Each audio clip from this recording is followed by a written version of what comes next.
Kongba Maru Laipham Chingda Lanmei Thabada Chennabani haiba Miwoi 8 ngasi numidang Imphal East Police na Phagatkhre Pawasina hai Mai Thabada Chennaba Miwoi ani hana Phagatkhre tungda makhatana Police team asina Kongba Maru Hilda thiba humbaki thabuk chathabada Ching asigi matonda u kaklamba Miwoi ani amasu Phagatkhre Police team asina Mai Thabada Chennaba atopa Miwoi ani amasu amuk Phagatkhre hairi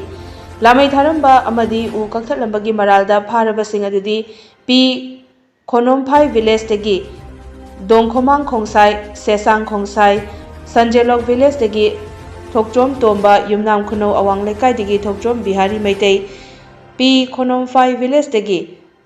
Paungmang Haukip amasung Thangpau Haukip kawi hairi makhatana pharaba singa du wahang pahong chathabada makhoina mai thariba amadi ukakliba adu hauze Mahabali area da leiba SD Molnom village ke chief hand pau Haukip kauba Miwoi amagi Pautak matung ina chathabani haiba khangba ngambaga loinana mahaksu Mahabali area da leiba mayumdagi Phagatkhre hairi